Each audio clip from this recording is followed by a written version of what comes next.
Pemirsa, jangan lupa subscribe YouTube channel Official iNews dan nyalakan loncengnya.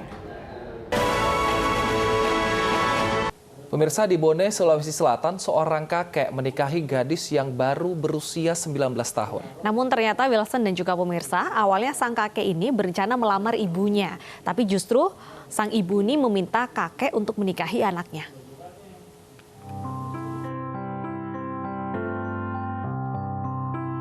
Kalau secara usia, keduanya cocok sebagai kakek dan cucu.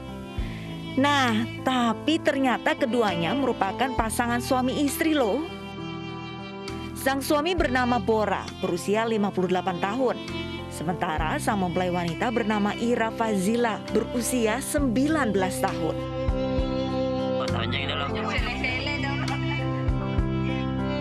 Senyuman bahagia pun mewarnai pernikahan pasangan baru ini. Namun ternyata niat awal sang kakek berbeda. Sang kakek awalnya ingin mempersunting ibu dari mempelai wanita yang masih memiliki hubungan keluarga. Namun ternyata sang ibu mengatakan agar anaknya saja yang dinikahi.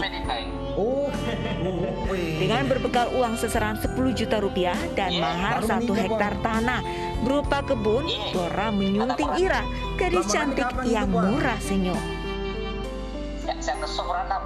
Pernikahan warga desa Bana, kecamatan Bontokani, Bone, Sulawesi Selatan ini pun viral di media sosial.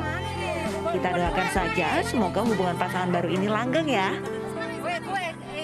Dari Bone, Sulawesi Selatan, Bulan Sri Indramaya, iNews melaporkan.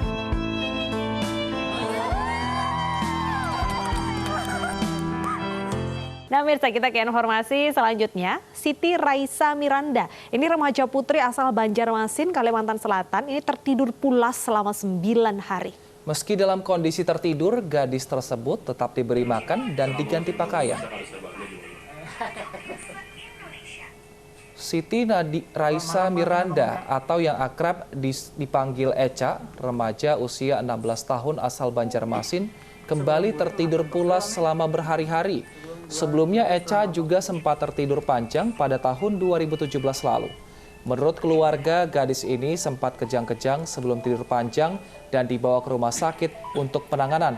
Meski dalam kondisi mata tertutup, Eca tetap diberi makan dan juga diganti pakaian oleh orang tuanya.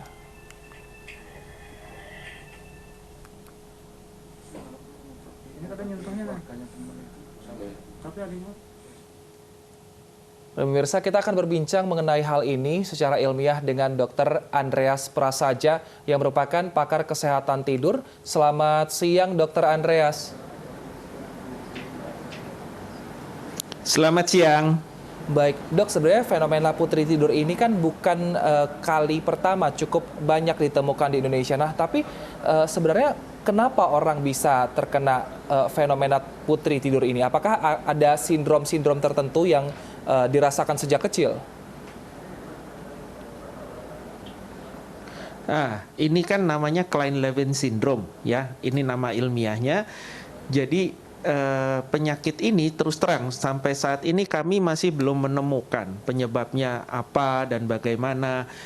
Ya, karena penderitanya itu masih sangat jarang sebenarnya. Hanya 1 dari 1 juta populasi.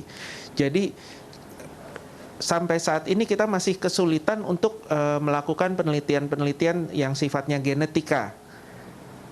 Jadi sampai saat ini kami masih belum tahu ya. Yang kami tahu ya munculnya biasanya adalah di usia remaja, kebanyakan adalah laki-laki. Seperti itu. Sindromnya kita sudah bisa kenali, tapi penyebab pastinya kita belum bisa pastikan. Ya, biasanya memang diawali oleh penyakit-penyakit yang diserang gejala-gejala seperti penyakit yang diakibatkan oleh virus. Jadi misalkan flu atau demam atau kejang-kejang, awalnya biasanya diawali seperti itu. Oke. Nah, Dokter Andreas, bagaimana membedakan bahwa pasien ini memang mengalami tidur panjang atau dia sebenarnya dalam kondisi pingsan atau bahkan mungkin dalam kondisi kritis? Oh, ya beda sekali. Karena kalau dalam posisi tidur kita aja secara orang awam bisa membedakan ya. Dan pada sindroma putri tidur ini, pasien tuh bisa kita bangunkan kok. Dan episodenya itu dia setiap 2-3 bulan muncul, ya, dia akan tertidur selama beberapa hari. Nah, selama tertidur bukannya tidak bisa dibangunkan, tetap bisa dibangunkan, cuma saat terbangun, ya, kesadarannya itu kayak berkabut. Dia nggak 100% sadar, disorientasi gitu kan.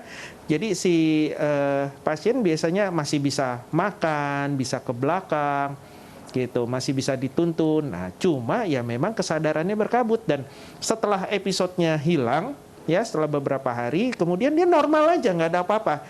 Dan biasanya dia tidak ingat dengan apa yang terjadi.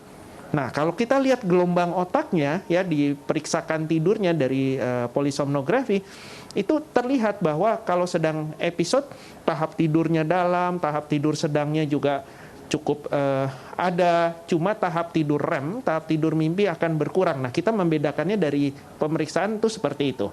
Tadi kata dokter bisa dibangunkan. Cara membangunkannya seperti apa, Dok? Mengingat kalau untuk Echa ini 9 hari tapi sampai sekarang belum bisa dibangunkan. Ya dibangunkan aja seperti biasa.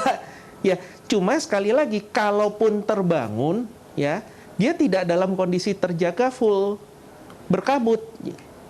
Dan dia waktu sudah episodenya selesai pun dia nggak tidak ingat dengan apa yang terjadi pada saat dia tidur terus itu. Lalu bagaimana dengan asupan gizinya kalau gitu, Dok? Apakah bagaimana cara menjaga asupan gizi jika terjadi pada pasien seperti itu? Bisa diberi makan kok, seperti ceritanya Echa ini kan masih bisa disuapi, jadi dibangunkan, dia setengah-setengah sadar, disuapi makan, dikasih minum, seperti biasa. Diajak ke belakang untuk membersihkan diri gitu kan, bisa kok. Nah, berarti jadi seperti orang sleepwalking, seperti orang ngelindur. Seperti ngigau seperti itu ya, Dok? Iya, persis. Oke. tadi kan dokter bilang sindrom ini bisa datang 2 bulan, 3 bulan kemudian setelah bangun. Berarti ini akan kembali terus terjadi, terulang seperti itu ya, Dok ya? Iya, pada sindroma ini akan berulang biasanya sekitar 20 kali dalam 10 tahun. Ya, kira-kira 2 kali setahun kira-kira seperti itu. Bisa, dan pemicunya bisa apa saja.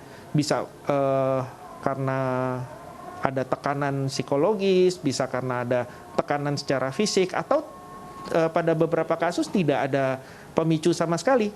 Muncul saja episodenya seperti itu. Oke. Tadi dokter mengatakan bahwa hal ini masih diteliti lebih dalam untuk penyebabnya. Lalu bagaimana untuk terapi ataupun pengobatannya terhadap pasien seperti ini saat ini, Dok? Nah, perawatannya memang ada beberapa obat-obat ya yang sayangnya di Indonesia belum bisa masuk ya, kita belum bisa dapatkan. Tapi pada prinsipnya pada saat episode kita bisa berikan obat-obatan stimulan untuk supaya dia lebih terjaga gitu. Tapi ya lebih terjaga, banyak tidurnya sih tetap.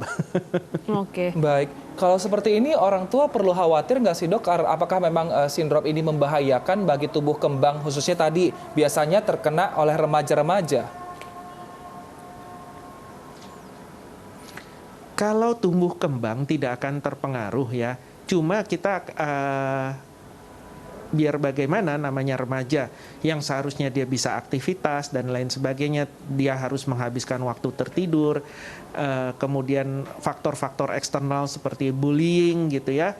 Nah, ini yang bisa menyebabkan tekanan pada si anak secara psikologis, tapi tidak ada yang membahayakan secara fisik.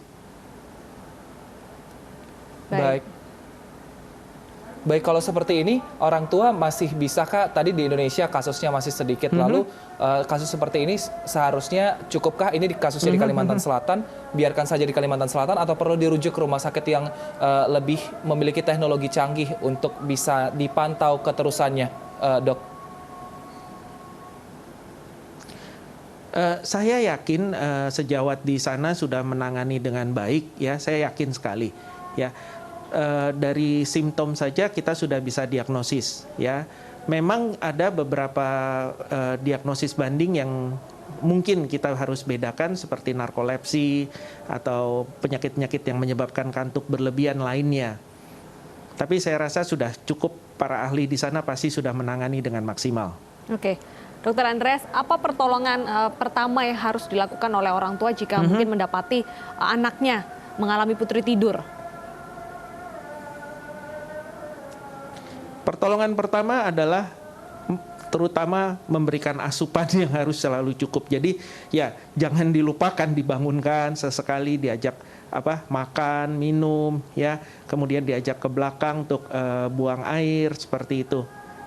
Dan tetap dibimbing, karena kesadarannya waktu terjadi episode kesadarannya berkabut, kita harus membimbing, jangan sampai terjatuh atau apa, seperti itu saja. Baik, terima kasih Karena Dr. episodenya Andreas. setelah beberapa hari kan akan hilang. Baik, terima kasih Dr. Andreas atas informasinya. Tentu ini Terima berguna kasih. sekali bagi orang tua yang umumnya memiliki anak-anak dengan sindrom seperti ini.